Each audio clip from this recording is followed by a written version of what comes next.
All right, so they give us a function that says complete the statement to correctly describe the end behavior. So end behavior is what does the graph look like as it approaches positive and negative infinity? Which sounds more complicated than what it is. So let's graph it and then we'll go from there. So what I'm going to do is I'm going to pull up my calculator. And first thing I'm going to do is I'm going to hit zoom. And I want a standard zoom. So everybody put a calculator in your hand. Hit the zoom button. Hit the zoom button. Then scroll down to option number 6 and hit enter. All right. Now the next thing we're going to do is we're going to hit y equals, and we're going to plug in this function that we see here on the screen. All right, so let me get this going. So it is 10, so let's hit clear. 10, open parentheses. Oh, shoot. Open parentheses, 0.75, close parentheses, raised to the x.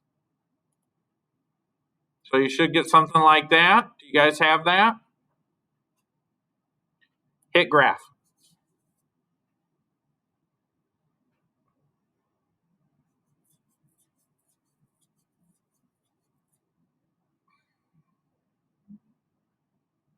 Now this end behavior can be confusing because you really have 4 end behaviors.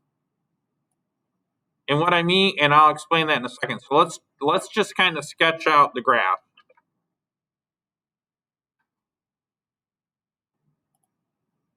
When we talk about end behavior, we want to know what the function does as x approaches negative infinity. In other words, what does f of x approach? Well, f of x is like saying y. So because these are functions of x, what we're doing is we're saying, okay, as I go to the left, why do I say the left? Because on the x-axis, going to the left means that x approaches negative infinity. That's like saying the left end. What happens to this curve? Well, this curve will go on forever. So as we approach, when we go this way, x approaches negative infinity. As we go to the left on this graph, what does f of x approach? Well, f of x is going to continue to go up and up and up and up and up. Will it stop? No. The left end then approaches positive infinity in the y direction. So we would just say positive infinity. Infinity means it just goes on forever.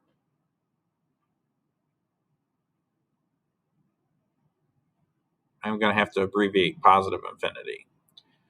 So when I said there's 4 things, 2 of these things are dependent on the other because we're using a function. This is the x-axis. So we're talking about as we go to the left or right, that means we're going towards positive infinity or negative infinity in the x direction. We're trying to figure out what the y value is doing. Now, what's interesting here is if I look at my graph here, I don't think that it's going to go lower than 0. So we would say that it approaches 0. So we're looking at the graph. So one thing that you could do if you're not quite sure as to what it's approaching is click on your graph, on your graphing calculator, and hit second table.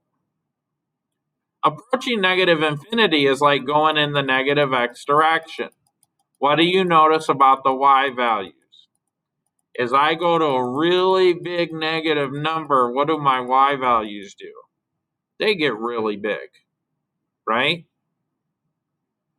All right, so this is like going to the left end.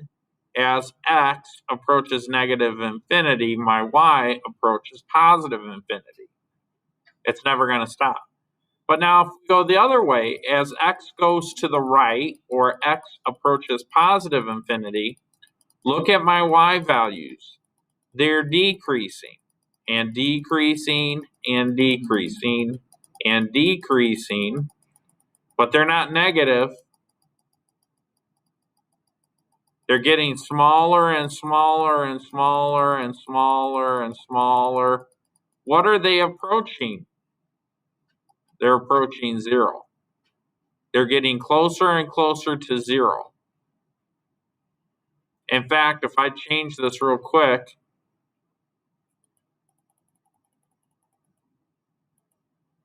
and I go back and look at my table of values, they get really small real quick. That means this e to the negative 4 means you're going to put 3 zeros in front of it. So this went from 0.001 to 0.00075, 0.00057. Okay, so that's approaching zero. Okay, that's it on that one.